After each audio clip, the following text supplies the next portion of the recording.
Overstimulation early in the day will blunt responsiveness to later stimuli. This is more like a long-term happiness kind of feeling. And what they actually want, what I think the world needs right now is more, but you need to become one with those thoughts and understand who it is that you are so that you know what you want to work on in the first place. If you start your day with something super high in dopamine, something flashy, exciting, stimulating, you're setting your brain's expectations way too high. I mean, neurologically, you're literally spiking your dopamine threshold, or what we'll call your dopamine threshold. And now for the rest of the day, it feels like nothing compares. I want you to picture this. Okay, so let's say right when you start off your day, you start your day with something really high in dopamine.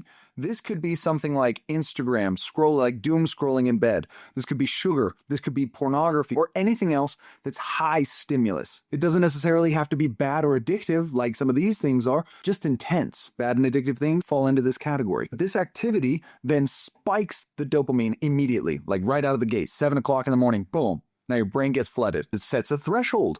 We're going to say this is our dopamine threshold. In a psychological study, they found that overstimulation early in the day will blunt responsiveness to later stimuli. This is called dopamine fatigue or hedonic adaptation. This has been observed in contexts like addiction or social media consumption. And so then let's say you start your day with a really, really high dopamine threshold. And the rest of your day, since you started up here, feels kind of bland because now your brain is comparing everything else to that initial spike. It says, look at where it was versus where I am now. Nothing is as exciting. But let's flip it. Let's say you start your day off with something kind of boring. I like to tell my clients to start with the most boring thing that you know you have to get done. Something kind of slow, something that doesn't give you that quick hit. For me, that's something like scripture study or journaling. That starts my day off nice and low. If we set our dopamine threshold here, for me, that's something like scripture study or journaling. And that sets our dopamine threshold nice and low. For some people, it's something like working out. It's not that exciting. It's not sexy. But when we do those things, what happens is interesting. That low, calm start to the day actually lowers our dopamine threshold. But now it actually feels good.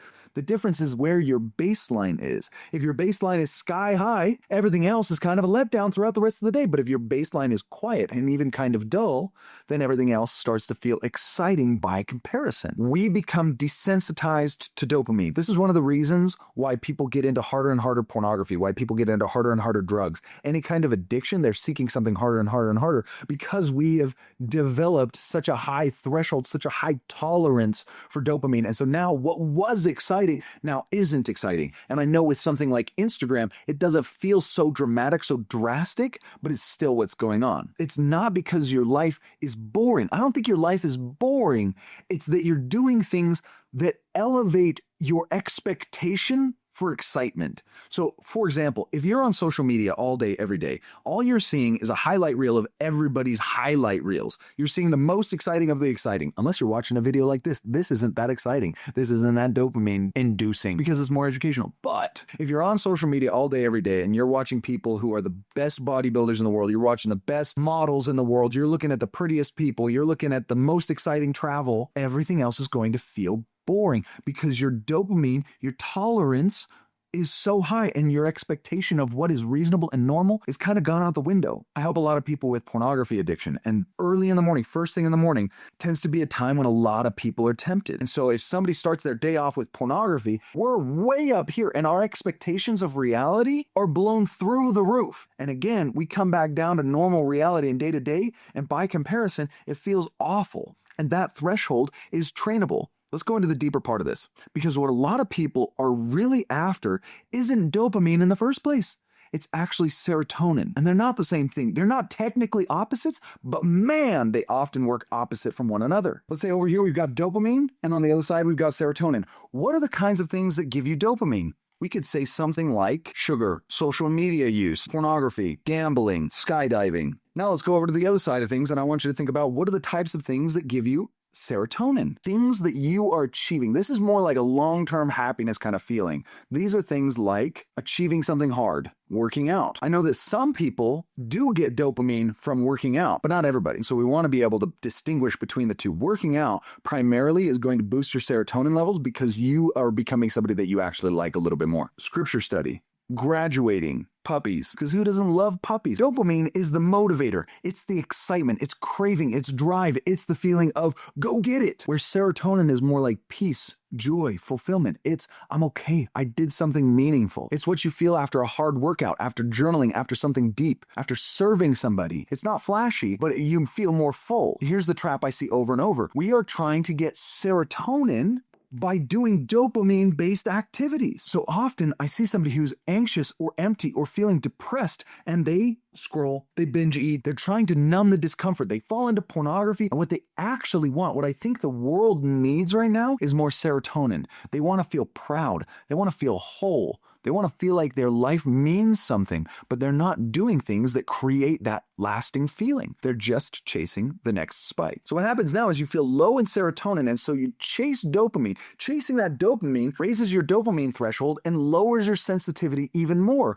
And so now you feel even less serotonin, so you chase more dopamine, and the loop deepens and deepens and deepens. This is kind of a spiral. I feel low, and so I scroll. I feel low, so I eat junk. So sometimes when I start seeing this, I give my clients what we call a blank wall meditation. It is the most boring meditation that you could possibly do. What I want you to do is I want you to set a timer, sit down, and stare at a wall, a blank wall, and just be there. No phone, no music, no stimulation, just sit there. Observe the wall. Everybody hates it, but something wild happens. Your brain starts to slow down. Actually, some people, their brain doesn't slow down. Their brain starts racing because this is the first time you've actually given any credence or time for your thoughts to run wild.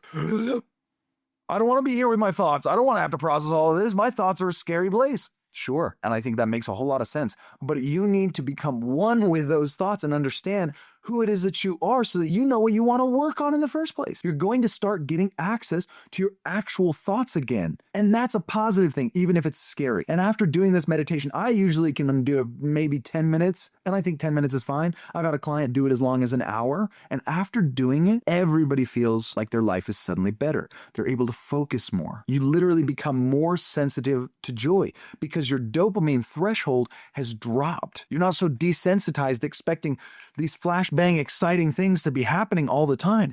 Your system has recalibrated. Watch how you start your day.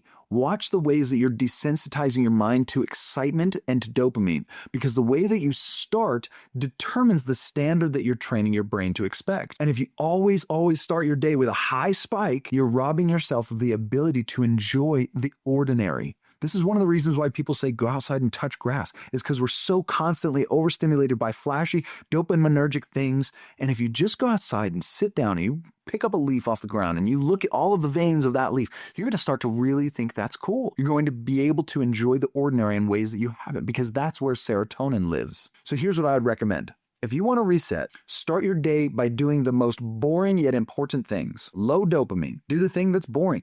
That could be scriptures, journaling, meditation. That could be working out, prayer, yoga. Just sit and breathe. Some people have told me they're like, my commute to work is pretty boring. Does that count? I don't know that that counts, because that's just kind of something that's forced onto you and you kind of resent it. So do something hard on purpose to show yourself that you are in control. Not to punish yourself, but to train your nervous system to appreciate that effort. A lot of people get caught up in this idea of, I just need a break. I'm so stimulated. I was talking to a client the other day and they're like, my job is just crazy, and like family life is crazy. All these things are crazy and I just don't know what to do. And so I come home and I just get on Instagram and I scroll for a couple of hours. I'm like, why do you do that? And they're like, well, I just need some time to myself. I just need time for my mind to calm down. And the thing is that being on social media doesn't actually calm your mind down. It distracts you, but it's still stimulating you. So you come home from a stimulating day just to stimulate yourself more. Don't do that. Yeah, dopamine does give you a spark, but serotonin helps you center. It's going to be much longer lasting. It's going to be so much better.